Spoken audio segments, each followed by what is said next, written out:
प्रेम से बोले शंकर भगवान की जय। माता गौरा पार्वती गणपति लनमा की जय।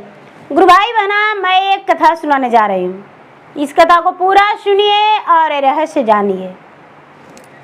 हर हर महादेव। देवादिदेव महादेव जी के चरण में प्रणाम करती हूँ, मेरा प्रणाम स्वीकार हो। माता गौरा पार्वती के चरण में प्रणाम करती हूँ, मेरा प्रणाम स्वीकार हो।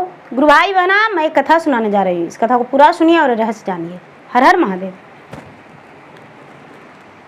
गुरु भाई बहना, एक राजा थे और एक रानी। राजा बहुत महान पुरुष थे, अच्छे थे, नेक दिल वाले थे। रानी भी अच्छी थी। दोनों अपने जीवन में बड़े खुश थे। धीरे धीरे समय व्यतीत हो रहा था। समय बीतते बीतते कई वर्ष बीत गया। राजा निसंतान थे। राजा का कोई भी संतान नहीं था। जब कोई भी संतान नहीं था दीदी, तो सारे लोग राजा को बांझा कहने लगा, निर्वंशा कहने लगा। और राजा अपने आक्रोश में आके, यानी गुस्सा में आके, राजा अपने राजमहल त्याग दिए। राजमहल त्याग दिए और त्याग के चले गए वन में। एक पहाड़ी पे राजा जाकर बैठ के तपस्या करने लगे। पहाड़ी पे बैठ के तपस्या करने लगे, तपस्या में लग गए। एक गुरु भाई बहना, राजा एक तपस्वी बन गए। उठते थे तो वन के फल फूल पत्तियां खाते थे और उसके बाद वहीं पर बैठल रहते थे। धीरे धीरे धीरे धीरे धीरे धीरे राजा का 7 साल बीत गया। रानी बेचारी रो रो के अपने बुरा हाल कर ली। रानी के एकदम जीना मुश्किल था। रानी को लगता था कि हे भगवान, एक तो बाल बच्चा नहीं है और दूसरे में मेरे पति भी मेरा घर संसार छोड़कर चले गए। हे भगवान भोलेनाथ, मेरा पति को लौटा दीजिए, मेरा पति को लौटा दीजिए। एक गुरु भाई बहना, बेचारी रोज प्रार्थना करती है। एक दिन के बात है दीदी कि राजा तपस्या में ही गहरी नींद में सोए थे और राजा सपने में देख रहे हैं कि हे राजन, अब अपना नगर लौट जाओ और अब तुम्हारा पापों का प्रायश्चित हो गया है, तुम्हारा संतान भी होगा और कोई नगर का लोग तुम्हें ठूल नहीं मारेगा। राजा सपने में ही कहते हैं कि मेरा क्या पाप था और पापों का प्रायश्चित क्या हुआ। सपने में देख रहा है राजा कि हे राजन, तूने शिकार खेलने वन में गया था और शिकार में बहुत बड़ा बड़ा अपराध भी हो जाता है। तुम्हारे हाथों एक गौ का हत्या लग गया था, जो कि गौ अपने बच्चे के जन्म देने में व्यस्त थी, पूरा पीड़ित थी। उसका प्रसन्न हो रहा था, बच्चे का जन्म दे रही थी और बच्चा उसको बाहर निकलने ही वाला था कि तुम्हारा तीरवान गाय को पेट में लग गया। गाय एकदम बेपरीत हो गई, बेजान हो गई, लबजान हो गई। गाय पूरा तड़पने लगी। तुम्हें तो लगा कि मेरा शिकार लगता है कि हिरन में लगा है, लेकिन हिरन में नहीं लगा था। ये पिछला जन्म के कर्म का सजा तुम्हें मिला है। गौ का हत्या हो गया था, तूने हत्यारा था। गौ गुहार, बालक गुहार, तिरिया गुहार, ये बहुत बड़ा अपराध होता है। हे राजन, जाओ अपने नगर को लौट जाओ। तुम्हारा पत्नी रानी माल्यावती इंतजार कर रही है। राजा साहसी राजा जब खड़े होते हैं तो उनके पास कोई वस्त्र नहीं होता है, बिना वस्त्र के हैं, वस्त्रहीन हैं। अब भगवान से प्रार्थना करते हैं कि हे भगवान, हम तो वस्त्रहीन हैं, हम ऐसे कैसे जाएंगे अपने राज्य में, लोग न जाने क्या कहेगा, लोग न जाने क्या कहेगा। ए गुरु भाई बहना, रानी कहती है कि हे भगवान, जोगी फकीर के भी बन के मेरा पति आ जाएंगे तो हम उन्हें स्वीकार कर लेंगे। रानी बिल्कुल व्याकुल है। राजा जब पहाड़ी से नीचे उतरे दीदी, तो देखिए भगवान का महिमा अपरंपार। भोले दानी जो है, जटाधारी, मतवाला, भांग के घोटवैया और गांजा के पिलवैया है, उनके जटा में गंगा बसेड़ा लेती है। तो देखिए क्या होता है, जोगी के भेष में खड़े हैं, एक सरंगी लेके और हाथ में कमंडल और गेरुआ रंग वस्त्र धारण कैले हैं। एक गुरु भाई बहना,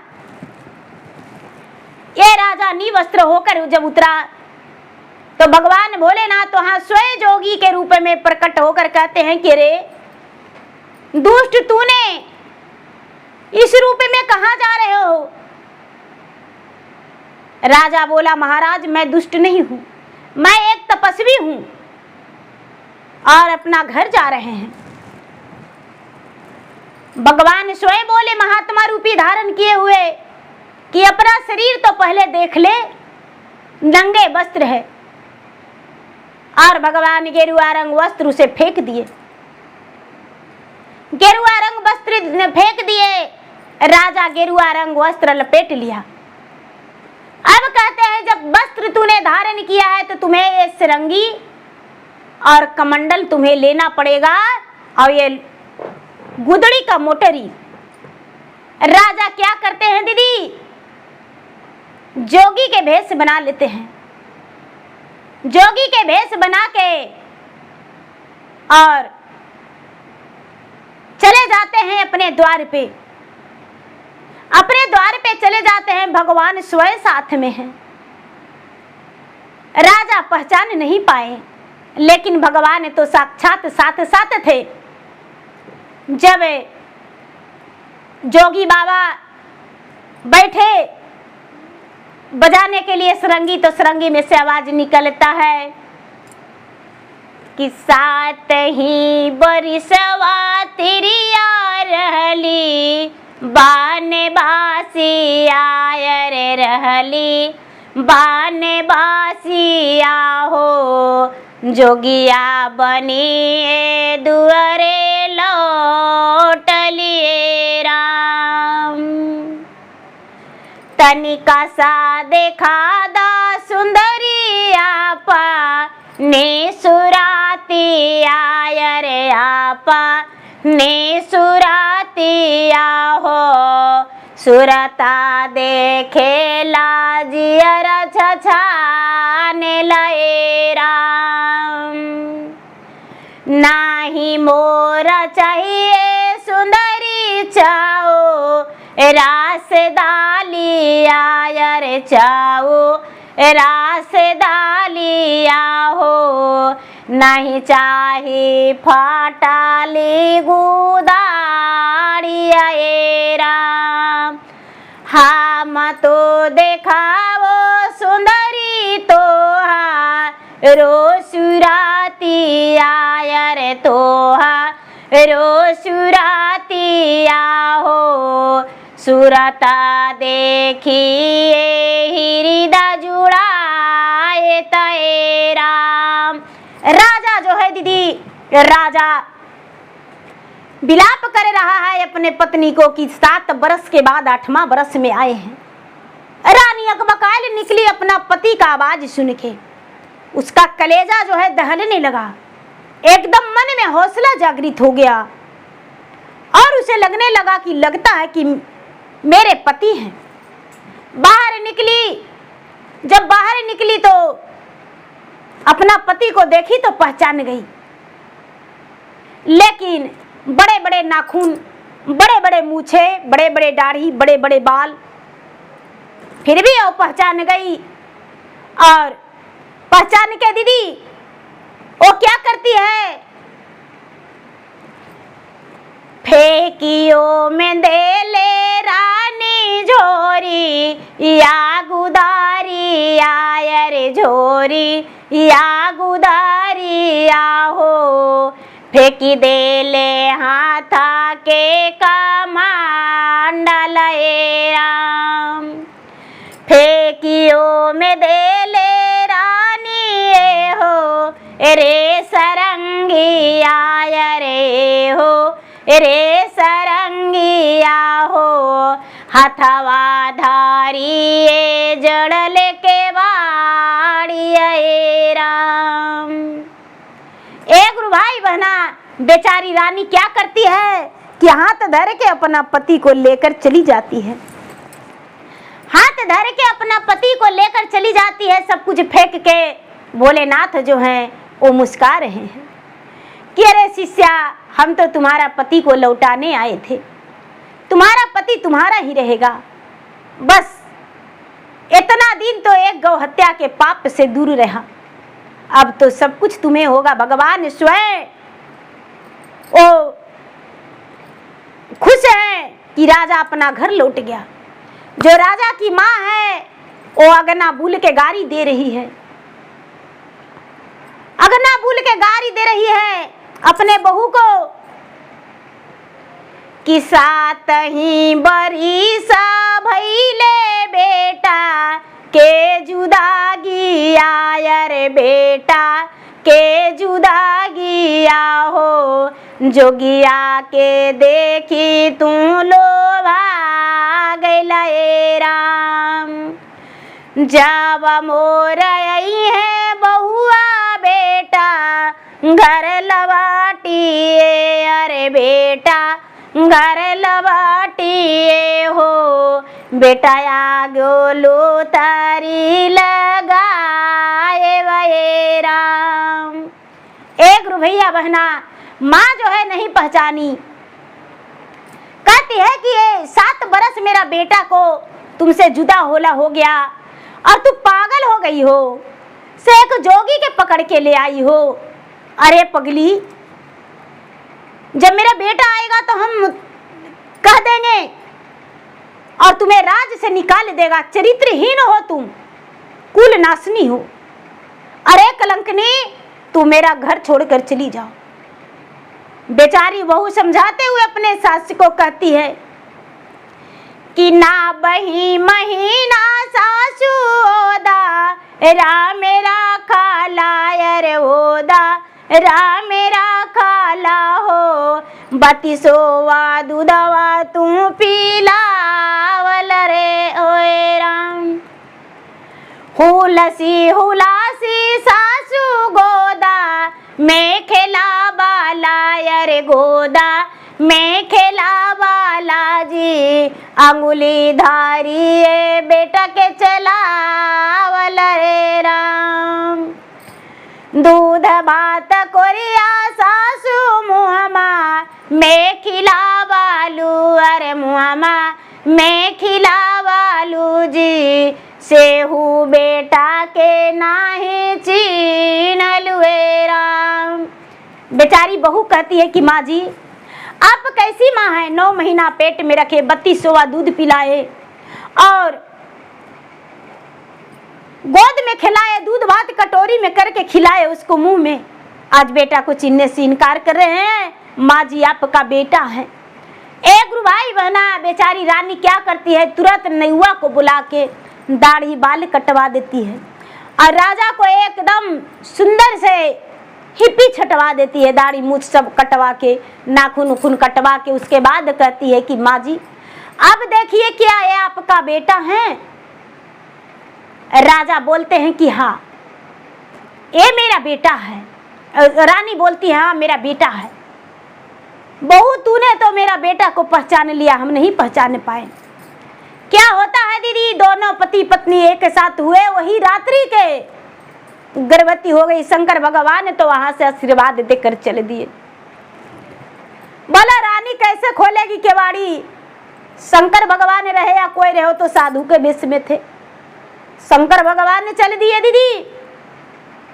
अब क्या होता है, वही महीना के वही दिन के गर्भवती रह गई।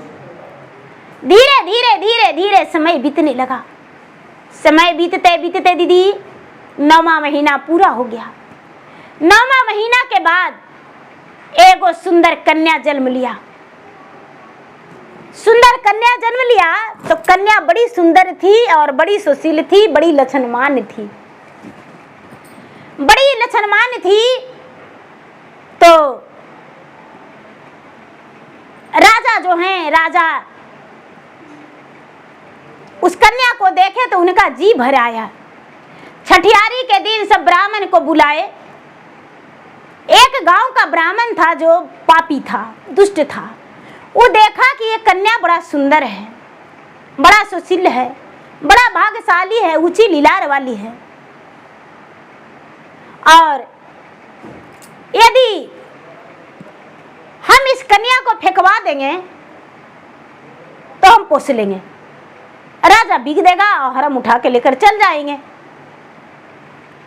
राजा जब नाम उच्चारण करने के लिए बोले ब्राह्मण से, तो ब्राह्मण बोलते हैं कि हे राजन, नाम क्या उच्चारण करें इसको? नाम यदि उच्चारण करेंगे तो मुझे पाप लग जाएगा, मेरा मृत्यु हो जाएगा।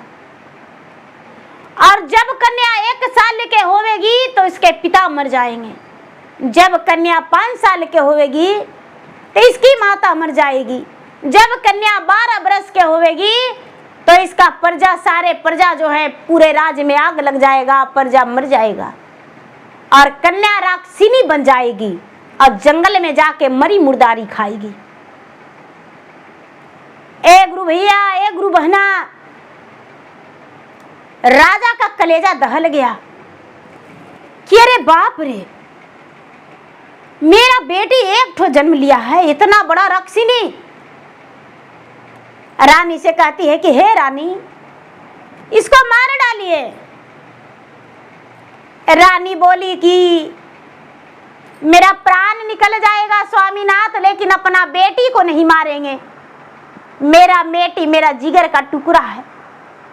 यदि आपके नजर से हम दूर हो जाएंगे तब तो आपको मृत्यु नहीं न होगा, हम आपके नजर से दूर हो जाएंगे और मेरा बेटी एक अभागन बन के रहेगी, मेरे साथ रहेगी। अपना बेटी को लेकर हम चले जाएंगे।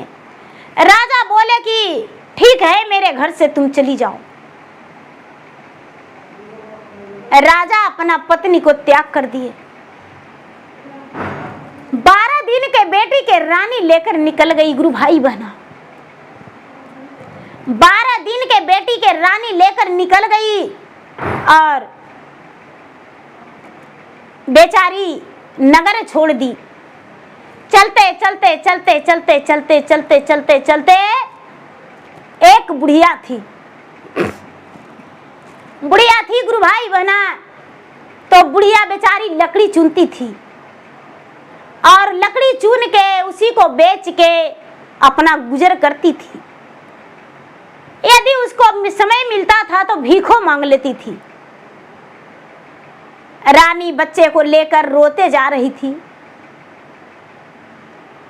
बुढ़िया देखी तो बोली कि बेटी तू कौन हो और कहाँ जा रही हो? देखने में सूरत तो तुम्हारा लगता है कोई राजघराने से, लेकिन वस्त्र तो एक दासी का है। बेचारी सारी बात सुना दी उस बुढ़िया से। बुढ़िया बोली देखो बेटी, मेरा इस संसार में कोई नहीं है।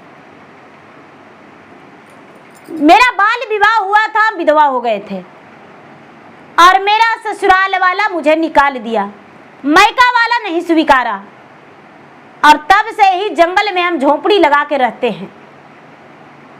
चाहे आंधी आए चाहे बारिश आए, हम यहीं पर रहते हैं। बेटी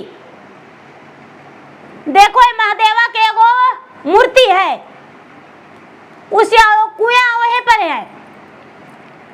रोज कुआं से स्नान कर लेते हैं और 1 लोटा जल चढ़ा देते हैं और कहते हैं कि देखिए भगवान, हमको बुढ़ापा में एगो सहारा आप बन जाइएगा, इसके अलावा कुछ नहीं। बोले कि ठीक है, हम माँ जी आपके पास रह जाएंगे। बेचारी रानी उसके साथ रह गई, बुढ़िया के साथ। अब क्या करती है रानी हो के भी जंगल में लकड़ी काटती है, लकड़ी काट के सुखा के और गांठ बना के और ले जाके बाजार में बेचती है।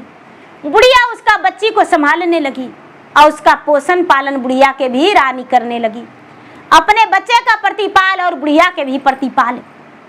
धीरे धीरे धीरे धीरे समय कट रहा है दीदी, वो बच्ची बड़ी हो रही है, समय बीतता चला गया, समय बीतता चला गया और राजा बुढ़िया एक दिन अपना दम तोड़ दी।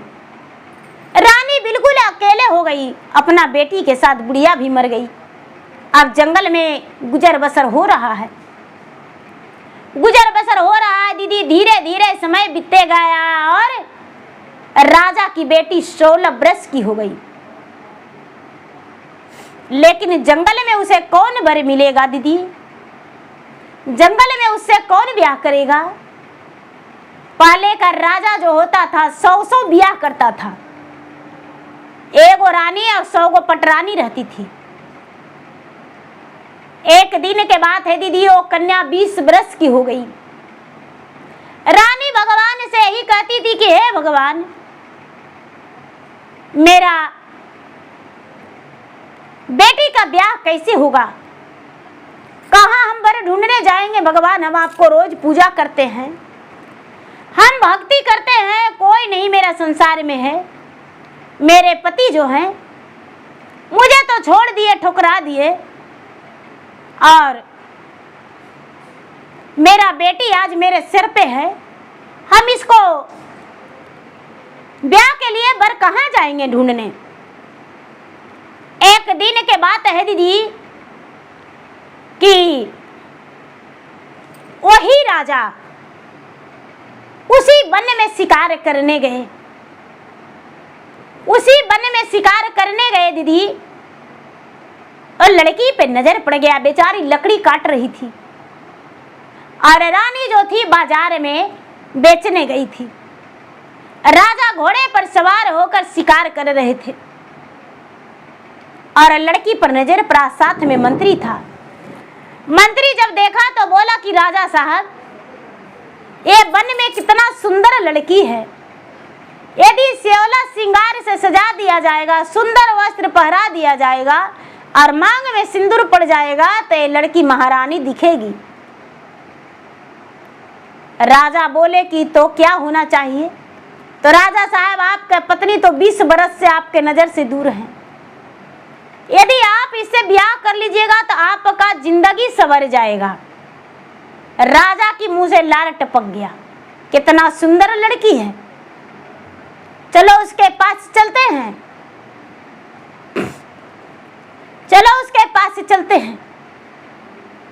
एक भैया बहना राजा अपना ही बेटी के पास चले गए और छेड़खानी करने लगे। लड़की बोलती है कि देखिए मेरी माँ जो है वो बाजार गई है और आप कौन है मेरे साथ ऐसा व्यवहार कर रहे हैं? राजा बोले कि हे सुंदरी, हम तुमसे ब्याह करेंगे,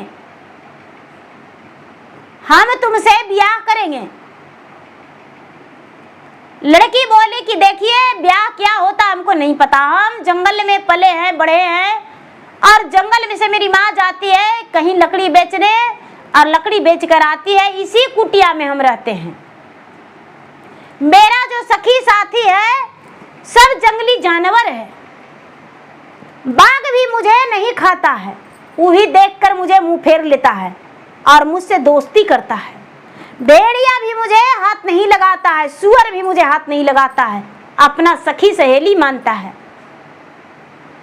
सर्प जी है वो भी मुझे नहीं डांटता है, उसको भी जाके अपने गले से लगा लेते हैं और मुझे नहीं काटता है। मेरा मित्र वही सब है। मेरे माँ आएगी तो बात कर लीजिएगा। ए गुरु भैया बहना, बेचारी बुढ़िया की तरह रह रही थी जंगल में, ना तो उसका 16 श्रृंगार था, ना तो बढ़िया तन पे वस्त्र था। एकदम 100 बुढ़िया में एक बुढ़िया भिखारिन से भिखारिन लग रही थी। लकड़ी बेच के आई राशन पानी मोटरी में बांध के कंधा पर करके लेके आई। राजा वहीं पे बैठे हुए थे। देखते ही पहचान गई रानी, लेकिन रानी को राजा पहचानने में देर कर दिए, पहचानने में नाकाम रह गए, नहीं पहचान पाए। एक भाई बहना रानी बोलती है, बेटी अतिथि आए हैं, क्या जलपान दी है? राजा की बेटी बोली, हाँ माँ, मैं इन्हें तो खाने के लिए भी पूछा हूँ, लेकिन इन्होंने बोला कि मैं अपना खाना लेकर आया हूँ। जाके बोलती है कि महाराज क्या यह बात है जो आप इस झोपड़ी में आए हैं? बोली, राजा बोला कि तुम्हारा पुत्री से हम विवाह करेंगे, तुम्हारा पुत्री से हम विवाह करेंगे, क्या अपना बेटी से मेरा शादी कर देगी? रानी का रोम रोम सिहर गया और भगवान भोलेनाथ से जाके अर्जू करती है और कहती है कि हे भगवान, एक पिता होकर अपने पुत्री से ब्याह कैसे कर सकते हैं? एक पिता होकर अपने पुत्री को सुहाग सेज पे लेके सोएंगे? भगवान को कहती है, भगवान, आज जमीन फट जाता तो हम जमीन में समा जाते, अपना ही पत्नी को चिन्हने से इनकार कर रहे हैं मेरे पति। ये दुष्ट मंत्री भी नहीं पहचान रहा है। हे भगवान भोलेनाथ, यदि आप मुझे आज दर्शन नहीं देंगे तो जमीन फट जाएगा, जो हम यही जमीन में समा जाएंगे। आपको मुझे दर्शन देना होगा, और नहीं तो पत्थर की मूर्ति समझेंगे, आज से पूजा पाठ करना भक्ति करना छोड़ देंगे। शंकर भगवान दयालु थे, दर्शन दे दिया और बोले, पुत्री बोलो क्यों पुकार रही हो? रानी बोली, महाराज, मेरे ही पति मेरा पुत्री से ब्याह करना चाहते हैं, अपना ही पुत्री से। शंकर भगवान ने बोलते हैं, हंसते हुए एन मस्तु। रानी गुस्सा में बोली, महाराज, क्या आप पाप का साथी देंगे? भगवान ने बोले, नहीं पुत्री, राजा से बोलो कि सबसे पहले अपना नगर में स्वयंवर रचाना होगा, अब पूरे नगर के लोगों को बुलाना होगा, और वही ब्राह्मण आएगा जो आपके नगर में, आपके यहाँ जो आता है खास करके, और जो राज पुरोहित है बूढ़ा ब्राह्मण, वही ब्राह्मण को बुलवाना, और राजा के गांव में ही स्वयंवर रचाएगा, राजा के दरवाजे पर सारी प्रजा आएगा। रानी भगवान के चरण छू के भगवान से आशीर्वाद मांगी और भगवान अदृश्य हो गए। रानी आकर बोली, महाराज, राजा साहब, ये गरीब के कुटिया में गरीब के बेटी से आप ब्याह करेंगे इतने बड़े राजा होकर? और ऐसे मेरा बेटी तो नाबालिग है, आपके सामने बच्चा है। राजा बोले, कोई बात नहीं, आपका बेटी महारानी बन के रहेगी, इस जंगल में तुम्हारा भी लकड़ी काटना छूट जाएगा और तुम्हें भी अपना घर में रखेंगे, तुम्हारा बेटी एक सुंदर रानी बन जाएगी। रानी बोली कि एक वचन मेरा मान लीजिए महाराज। राजा बोले, क्या? लकड़हारिन बोली, रानी कैसे दीदी? लकड़हारिन, मेरा गलती हो गया। लकड़हारिन बोली, बेचारी भिखरनिया कि मेरा एक बात मान लीजिए। तो क्या?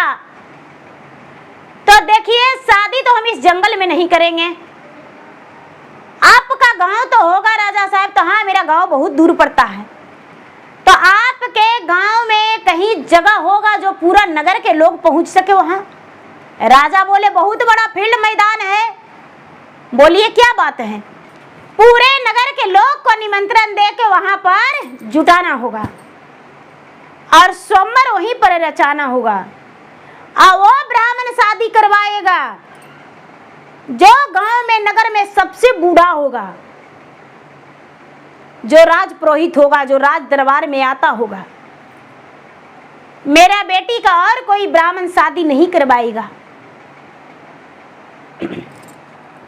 राजा बोले, एन मस्तू है ना, वो बड़े बढ़िया ज्योतिष विद्वान है, एक ब्राह्मण है जो विद्वान है। रानी बोली, क्या उसके बारे में आप पूरा जानते हैं? तो हाँ, बड़े अच्छे से सब कुछ देखते हैं। रानी बोलती, मन ही मन सोचती है कि आज उस ब्राह्मण को सजा दिलाने का दिन आ गया है। राजा घर चले गए, अपने नगरवासियों को बोले कि भाई मैं ब्याह कर रहा हूँ। नगरवासी बड़े प्रसन्न हो गए कि राजा ब्याह कर रहे हैं। राजा के जब ब्याह होगा तो हम सारे प्रजा जो है धूमधाम से नाचेंगे, कूदेंगे, खाएंगे, मस्ती करेंगे, ऐश करेंगे। सारे लोग खुश हो गए। अब क्या होता है दीदी, राजा पूरे प्रजा को बुलाए, टेंट लगवा दिए और बहुत बड़ा बड़ा शमियाना लगवा दिए, पूरे प्रजा को निमंत्रण दे दिए। सारा प्रजा आया, सोमवार रचा गया। रानी जो थी अपना बेटी को लेकर जैसे थी वैसी सोमवार में चली गई। ब्राह्मण जब तक नहीं पहुंचे थे, रानी जब सोमवार में पहुंची, अपना बेटी को जैसे थी फटले पुराने, सब लोग देखे कि अरे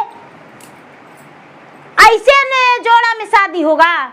राजा देखे तो बोले कि हे लकड़हारी, आपका बेटी तो एक भिखारी लग रही है, अरे दुल्हन का जोड़ा सजा दो, इसको पहना दो। रानी जो बेचारी लकड़हारी थी बोली, नहीं राजा साहब, अभी नहीं, सिंदूर दान होने से पहले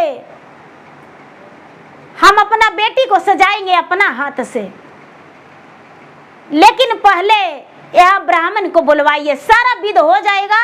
सिंदूर दान होने से पहले हम अपना बेटी को अपना दुल्हन का जोड़ा अपना हाथ से पहना देंगे, आओ आपके साथ विदा कर देंगे राजा साहब, और हम उसी बन में चले जाएंगे, आपके साथ नहीं जाएंगे।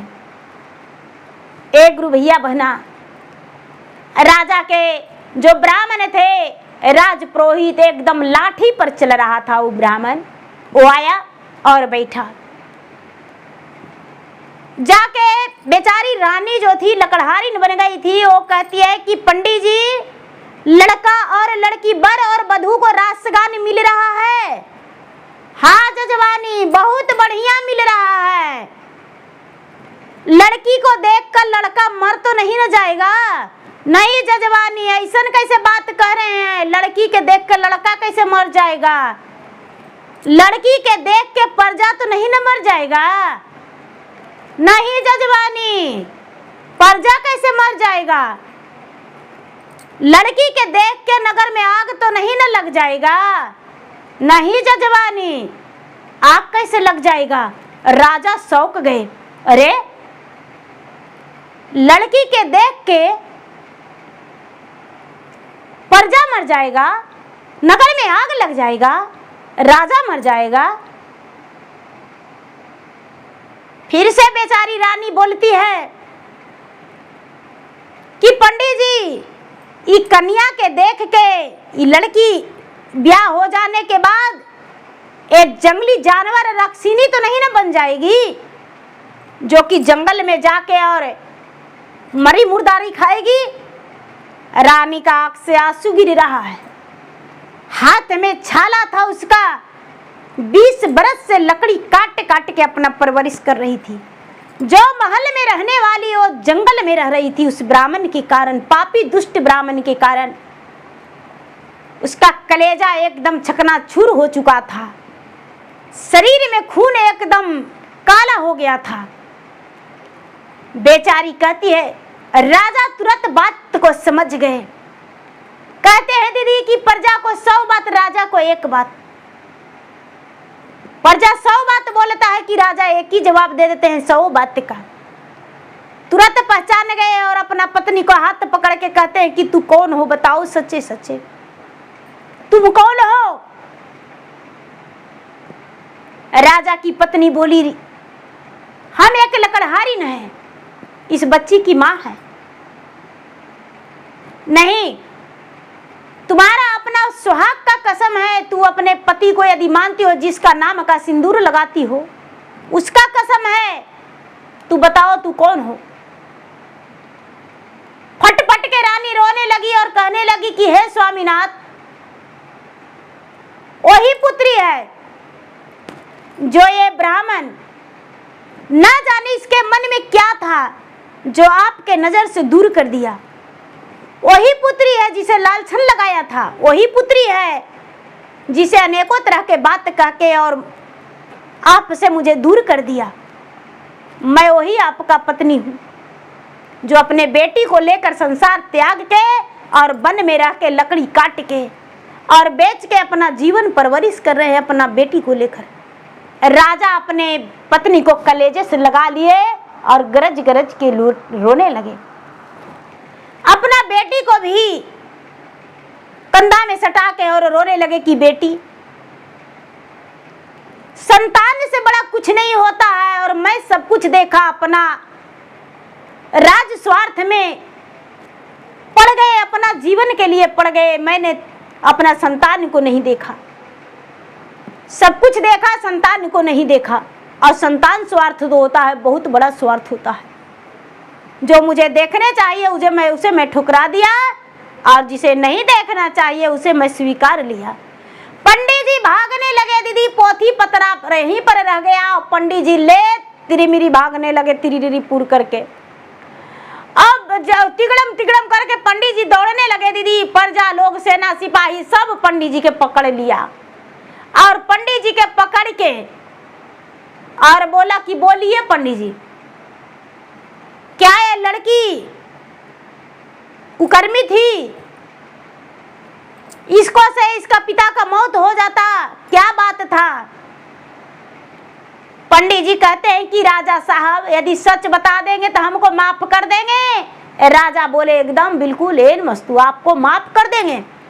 ए राजा साहब, आपका बेटी बड़ा भाग्यशाली थी, बड़ी भाग्यशाली थी और हम सोचे कि पंडित जी राजा बिक देंगे तब मेरा 5 गो बेटा 1 गो बेटी हो जाएगी, मेरा घर में लक्ष्मी हो जाएगी और इसको हम पोस लेंगे, अपना बेटी बना लेंगे। इसीलिए हम आपको फेंकवाने के लिए हमेशा काम किए थे। पंडित जी को क्या किए, राजा की तुरंत बोले कि इसको फांसी का ऑर्डर दे दीजिए। प्रजा बोले नहीं नहीं राजा साहब, फांसी नहीं, जब तक ये ब्राह्मण तड़पेगा नहीं, जब तक दूसरा ब्राह्मण भी इसके बारे में कुछ भी सोच सकता है, दूसरा को भी ये दुख मिलेगा। इसीलिए हम इसको ईंट और पत्थर से मार के अधमरा कर देंगे। ब्राह्मणी बोली नहीं नहीं, कुछ नहीं कीजिए, इस ब्राह्मण को सिर्फ दोनों आंख फोड़ दीजिए और नगर से निकाल दीजिए, नगर में ढिढोरा पिटवा दीजिए कि जो ये ब्राह्मण का भिक्षा देगा उसे फांसी का सजा होगा। ब्राह्मण का यही सजा। तुरंत उसके सेना सिपाही आंख फोड़ के और ब्राह्मण को राज से निकाल दिया गया और नगर में ढोला पिटा दिया गया और ढोला पिटा के निकाल दिए। अब क्या करते हैं दीदी, राजा अपने पत्नी को, अपने बेटी को राजमहल के अंदर ले गए। तुरंत स्नान करवा के रानी को राज वस्त्र मिला, बेटी को राजकुमारी का दर्जा मिला, राजकुमारी बन गई, महल की राजकुमारी। पूरे नगर में सब कोई जान गए कि राजा की बेटी और पत्नी वापस आ गई है। राजा नाई और ब्राह्मण को वर ढूंढने के लिए भेज दिए। नाई और ब्राह्मण इधर उधर ढूंढते ढूंढते एक सुंदर सा वर ढूंढे और राजा का बेटी का धूमधाम से बारात आ गया और ब्याह हो गया। राजा की बेटी दुल्हन बन के ससुराल चली गई। अब जिंदगी भर राजा अपने कर्मों पर पछताते रह गए कि हे भगवान, मैं कितनी बड़ी सजा अपना ही पुत्री को दे दिए। राजा स्वीकार भी लिए लेकिन अपने आप को कभी माफ नहीं किए। तो देखिए गुरु भाई बहना, संतान को कभी दंड नहीं दिया जाता है, संतान से प्यार किया जाता है। संतान गलती भी करता है, उसको माफ कर दिया जाता है। तो प्रेम से बोलिए शंकर भगवान की जय।